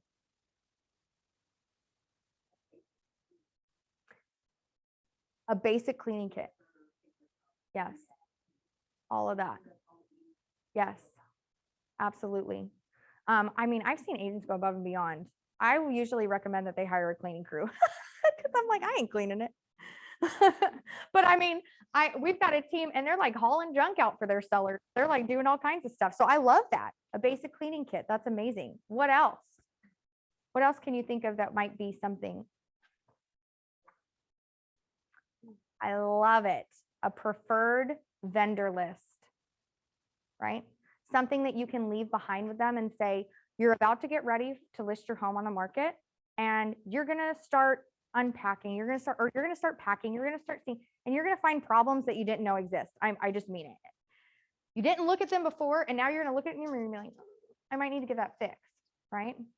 So here's a list of preferred vendors that I work with all the time that you can trust. That's powerful. Those relationships are also super powerful. My pest guy loves me. And for my birthday, he gave me like $150 because I made him a millionaire. He gets so much business from me. All my coaching agents go to him. And it started with me putting him on my preferred vendor list and giving him to all my clients and him getting a ton of work. And he's like, Amy, I get so much work from you. I love it. Right? And they should be in your database, right? Checking in with them to see if they have any referrals. Okay, great. So now we're going to move on to servicing and marketing. I wonder if I can share this screen because I want to show you guys some of the listing marketing that I do. So step number 4, servicing and marketing. Oof, I got to step it up. Virtually every top producing agent we have ever worked with has a deep and almost inherent sense of service. They have a servant's heart and a place their buyers or sellers' real estate experience above all else. And they're always thinking service. You have to think that too. How would you want to be treated? How do you want to be serviced? How do you want your professionals to show up? Right? Think about that ahead of time and build your systems now, especially if you don't have a ton of business and you're taking this class as a new agent or somebody that wants to get business. One thing that we talk about in our leadership team a lot at our business is that we get so busy in the business, we don't work on the business. So you got to take some time away from working in your business to work on your business. And that's where this comes into play, right? So if you haven't been heavily working with sellers or your system doesn't look anything like this, you're going to have to take time away from the buyers and everything to work on the business. But that's the beauty of being an entrepreneur. You work really, really hard up front and then you reap the benefits the rest of the way, right? So if you put together a really good system by using this model, then you do it one time and you're going to be fine. And then you can start getting creative along the way. But you really want to think about how would I want to be serviced, right? So the number one, and you can turn to the next page. The number one, masters of service have a clear understanding of why they should be hired and can articulate that to anyone at any time. Remember at the beginning of this when I said, I don't know why I'm valuable to sellers? Well, that's because I didn't work on my purpose. Your elevator pitch, exactly. So when I showed up in this class, I said to you, I'm extremely passionate about helping sellers keep as much equity in their pocket as possible. That's my purpose. My purpose is to help sellers make the most amount of money out of their they put the money down. They held the house this long. They've kept it up. They deserve their money. And I want to help them get it. That's a purpose. My value proposition, you got to come up with a value proposition. And you have to know how that translates to them. What do they value? Your value proposition can't be what you value. I sell 500 homes a year, right? It's got to be what do they value? What do sellers value? Honesty, being trustworthy, being a fiduciary, putting your clients above you, having a service, service oriented. What do they want? They want you to sell their home for the most amount of money with the least amount of problems. And if you can communicate that clearly to them, they will work with you. If you can show them how you've done it before, they will definitely work with you because you have a proven track record. And then a fiduciary, right? Number 3 is being a fiduciary. So highly productive agents have a level of service that they provide that goes beyond their own purpose and the value proposition. So you can't let your purpose get in the way. You can't let your purpose of helping sellers get the most amount of equity in their home keep you out of a negotiation and ruining a deal because they're not going to get that, right? You've got to make sure that the sellers get winning at the end. You don't want your value proposition to get in the way. I sell sellers. So my value proposition started with, I help sellers sell their home in the least amount of time for the most amount of money. And I shot myself in the foot. Sometimes they don't want to sell in the least amount of time. I have a seller right now that was like, whoa. We don't want to sell in 7 days. We can't sell. We need this home. This home's going to be on the market for at least a month, right? How could I, if every single home sold fast, how could I capture all the sellers? There are some homes that just sit. $1 million homes don't always sell in 7 days. It depends on where it's located. I've got a property out in Penn Valley. It's 23 days on the market. That's the average market, right? And so I got to take that into account. So I changed my value so that I could encompass more people. So now I say, I'm going to help you sell it for the most amount of money in the time frame that you want me to with the least amount of hassles. And that put all the value back on them. It's up to them, right? Everybody wants to get the most amount of money though. That's universal. And then as a fiduciary, yeah, my clients come first. My clients come first. I do dual agencies, but I will tell you, I always give my sellers the option to not let me do a dual agency. When they ask about it, I don't brush over it like it's totally okay. And it's totally okay. I do make sure that they understand. Yes, I do that a lot. And it works out quite a bit most of the time because another agent doesn't get in and muck things up. But I want you to know that first and foremost, you're signing a listing agreement with me, which means that I am a fiduciary to you. If it really makes you uncomfortable for me to represent the buyer, that's fine. I have someone on my team that can do that for me. That's what the beauty of having a team is I still get the transaction. I just get a little bit less and I bring opportunity to my team. It totally disarms them. And you know what? The last seller I did that to, they're like, oh, no, we're okay with it. They just want the option.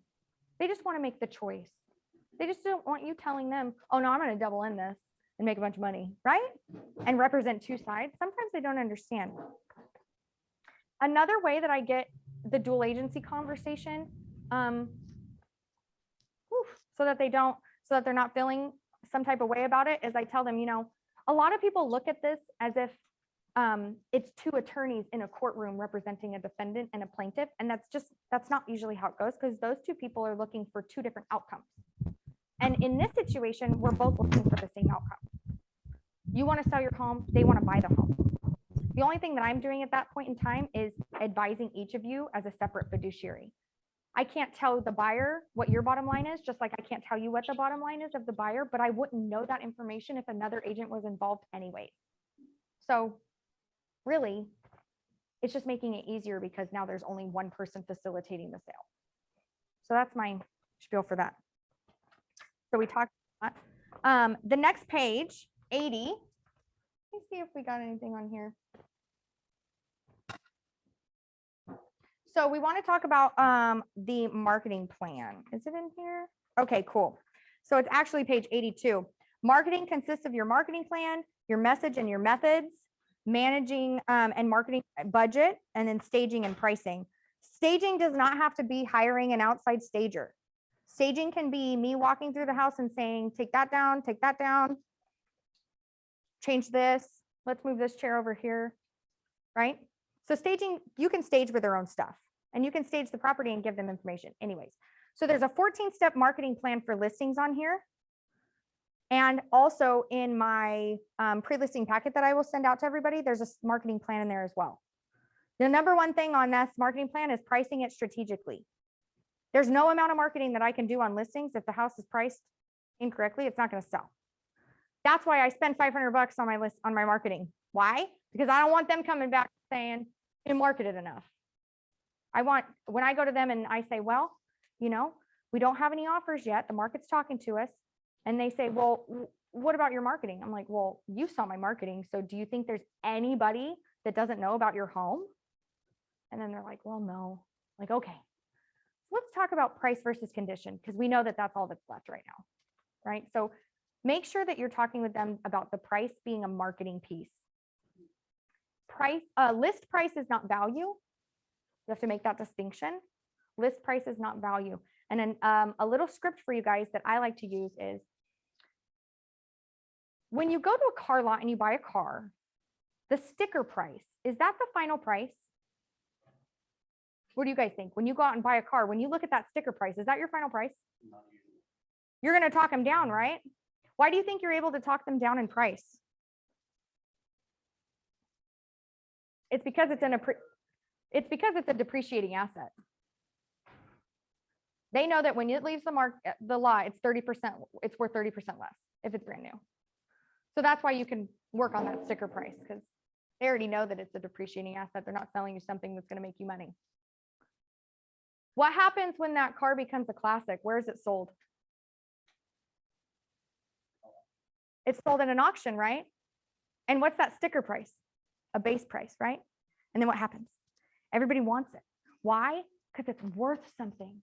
It's an appreciating asset, right? So that's what I put in front of them, is I give them that picture. Okay, so now we've got an appreciating asset, which is your home.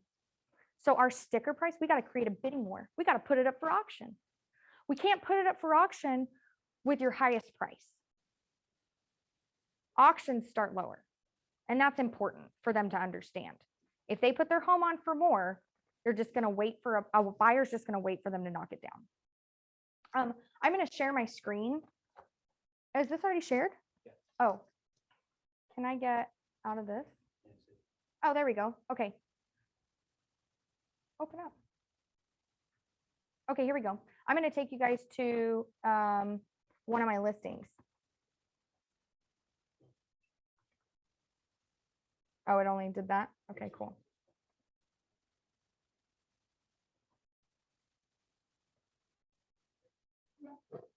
Okay. Hold on one second, guys. Sorry for the wait, but I really want to show you this before we get done, because you've got to do the marketing right. That's that's what sellers are really looking for. What kind of marketing are you going to do? Because they don't know what to do, and they're not paying for it, so they want to know what you're going to do. So I'm going to bring up. Oh, I wish I could bring it up for you guys, but you'll see the video. Oops. Oh no, I'm not good with Apple. Okay, listings, view listings. Oh, let's go. Okay, so I have this property in Rio Linda. It's about 2 acres. Let's see if I can get this up. Maybe we can pass it around to them or something. Oh, okay. He's going to reshare this so you guys can actually see the pictures. I use a professional photographer. Oh, the camera's not off me. Hi again. I use a professional photographer every single time. I don't use my cell phone. No, your Apple phone iPro 12 fancy camera, and you are not a photographer. You're not. And when I walk in and I say, I have a professional photographer, here's their website, here's all the marketing that they've done for other people, and here's the marketing that they do for me. And then you walk in and you're like, well, I got this super cool iPhone 12 Pro, and I'm a pretty good eye. It's just not the same. Right. And also I tell them how much it costs me. And I'm like, I do this for you. I've got skin in the game just like you. If I can't sell your home, I'm out. $500. And I can't do that all the time. So obviously I've got some skin in the game. So I know you guys can't see it. My Zoom people can, but these are professional photos.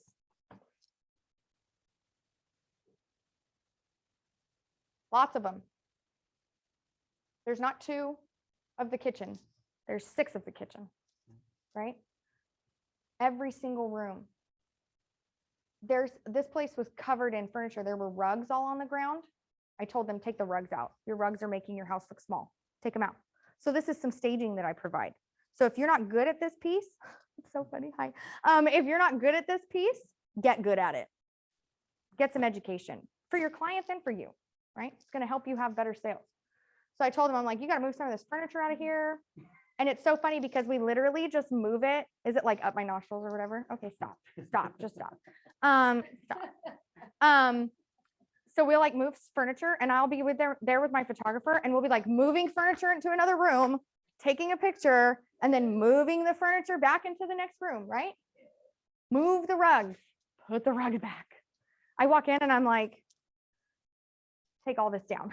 Like, take all this down. They'll have stuff on their countertops, take everything off the countertops. You'll see.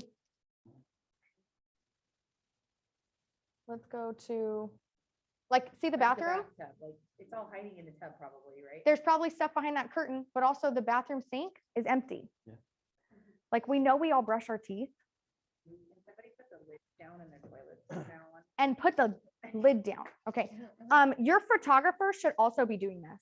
My photographer, we got him into the business when he was like 16 years old. And so now he has this huge business and he does this.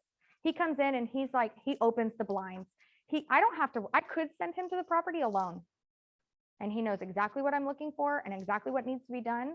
And he will do it. If you don't have somebody that's working like that, get someone new. Because you need to have a strong team with you. You have to.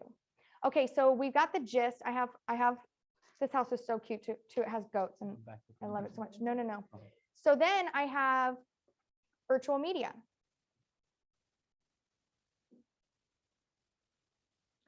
I'm just gonna let it go.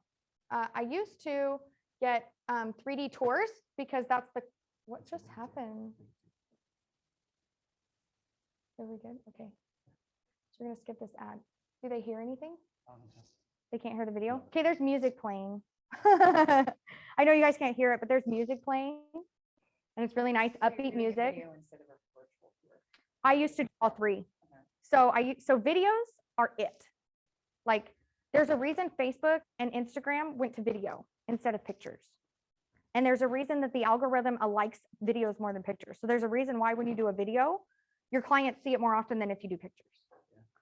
And so that's why, because I really just want the algorithm. I want to post videos and clients love it, right? And then people get a feel for the property too, especially like this. This is a lifestyle property. There's like farmland and goats and horses, and an agent in our office just got a $2.4 million listing up in Somerset, right? That's the highest they've ever sold a house there. And they had a crew from the Bay Area come and do an entire lifestyle movie because there's a vineyard and there's a shooting range and there's an Airbnb and there's a pizza oven and there's like all these things. And you cannot capture that in pictures. You can, but like there's a video with actors and they're like living their life in this house, you know, like this. We're like, hey, look what your life could be like if you lived here. Wouldn't you be happier if you were home right now, right? So this is the kind of marketing that I'm providing that's helping me win with sellers. Okay, so now you can go back to the presentation because I'm technologically, oh Lord, is this what you've been singing? I am so sorry. There's literally like 6 people on there have been like screenshotting my face. Like, can you believe this? You can take it back. Okay, cool. You'd be like, look at Amy Tremayne. Oh my God, look at her chin. All right, so I know, I'm just kidding. Okay, so offer and negotiation. Let's see here. Oh, it's 101. Okay, I'm gonna stop because I respect your guys' time. And I want to have some Q&A too. So does anybody have any questions? Yes.